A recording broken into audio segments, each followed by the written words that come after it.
आपने पहन के रखा है, ये तअस्सुब का आईना उतारें।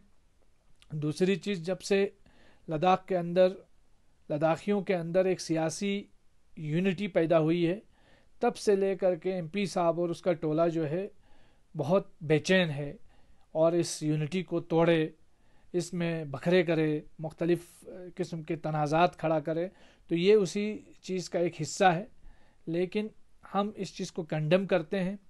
हम ये कहना चाहते हैं कि एमपी साहब को इस तरह की सियासत नहीं करनी चाहिए जिससे लद्दाख में लोगों के दरमियान बदगुमानियाँ पैदा हों, नफ़रतें जन्म लें। अगर आप उर्दू को किसी मखसूस तबके से जोड़ेंगे तो मुंशी प्रेमचंद को किस खाते में डालेंगे, महेंद्र सिंह बेदी को कहाँ डालेंगे आप, भगत सिंह के खतूत को किस खाते में डालेंगे। डिस्क्रिमिनेटरी अप्रोच उर्दू के साथ भेदभाव और इम्तियाजी सलूक किया है। ख़ासकर पिछली बार जब इन्होंने टैबलेट्स यहाँ इशू किए तो उसमें बच्चों को जो टैबलेट्स स्टूडेंट्स को इशू किए थे उसमें उर्दू सब्जेक्ट को बिल्कुल हज़फ किया गया था, उर्दू सब्जेक्ट उधर था ही नहीं। तो ये एक सिलसिला शुरू हुआ है यूटी बनने के बाद से। हम इसको कंडेम करते हैं, हम इसकी मजम्मत करते हैं और यूटी इंतज़ामिया से गुजारिश करते हैं कि वो इस तरह की हरकतें न करे जिससे यहाँ के अवाम के जज्बात है वो मजरूह हो जाएं। हमारे एमपी साहब भी पार्लियामेंट में स्पीच करते हैं, वो उनकी स्पीच, वो एक स्पीच ज़रा मुझे उर्दू इस्तेमाल किए बगैर करके दिखाएं। अच्छा, अगर वो उर्दू को एलियन कहते हैं तो अंग्रेज़ी किसकी ज़ुबान है? उनके आबा व अजदाद तो अंग्रेज़ी नहीं बोलते थे। इससे उर्दू पे कोई असर पड़ेगा, उर्दू ज़ुबान पे कोई असर पड़ेगा? ये एक सिस्टम की रिक्वायरमेंट थी जो उन्होंने सोच समझ के फैसला लिया होगा, मुझे उम्मीद है। बहुत सारे ऐसे वजूहात हैं, मुश्तरका वजूहात हैं जिनकी बिना पर ये फैसला एमपी साहब को लेना पड़ा होगा। जैसे शोबा रेवेन्यू के दस्तावेज़ों में अगर कोई खामी हो या कोई गलती हो तो उसकी निशानदेही करना बहुत मुश्किल हो जाता था। किसी आम आदमी के लिए वो निशानदेही करना बहुत दुश्वार हो जाता था, क्योंकि कोई समझ नहीं पाता था।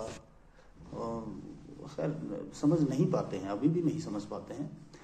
या एक और वजह यह हो सकती है कि उर्दू पढ़े लिखों की, जिसमें बिला लिहाज मजहब व मिल्लत शामिल हैं, उनकी किसी शोबे में मोनोपोली को कम करने की सूरत भी हो सकती है। या एक वजह यह भी हो सकती है कि रेवेन्यू रिकॉर्ड्स को मानूस और आसान बनाना, ताकि हर बाशिंदा ये समझ पाए या ये जान पाए कि हकीकत क्या है। या एक सूरत ये भी हो सकती है कि नौजवानों के लिए रोज़गार के मौके फराहम कराना हो बिना किसी बायसनेस के, लैंग्वेज बैरियर के। पर्टिकुलरली उर्दू रखना, ये एक जो लोग उर्दू नहीं जानते हैं, उर्दू के साथ फेमिलियरिटी नहीं है, यानी कि पूरे लद्दाख के साथ एक डिस्क्रिमिनेटिव पॉलिसी ऑलरेडी रखा था। क्योंकि उर्दू जो है लद्दाख की किसी भी बशिंदे की, किसी भी कम्युनिटी के, किसी भी ट्राइब के अपने जो मातृभाषा नहीं है। चाहे वो पुरकी का हो, बल्ती का हो, दर्द का हो, आर्यन का हो, या आर्गोन का हो, या शिन्ना का हो, या चाहे वो बुद्धिस्ट से ताल्लुक रखते हो, मुस्लिम से ताल्लुक रखते हो, किसी भी लद्दाख के बशिंदे की जो है अपने मातृभाषा जो है उर्दू नहीं है। इसलिए ये पहला कदम है, लद्दाख के रेवेन्यू डिपार्टमेंट जो है एक कॉमन लैंग्वेज में चले, ताकि सबके लिए एक फ्रेंडली हो, एक्सेसिबिलिटी हो। तो इस पहल को पहला कदम रखने के लिए मैं भारत के प्रधानमंत्री नरेंद्र मोदी जी, गृह मंत्री अमित शाह जी, लद्दाख के लेफ्टिनेंट गवर्नर आराकी माथुर साहब को मैं बहुत बहुत धन्यवाद देना चाहता हूं, बहुत बहुत शुक्रिया अदा करना चाहता हूं। क्योंकि ये एक रिफॉर्मेटिव स्टेप्स जो है जिससे लद्दाख के पूरे आवाम जो है आज बहुत खुश है।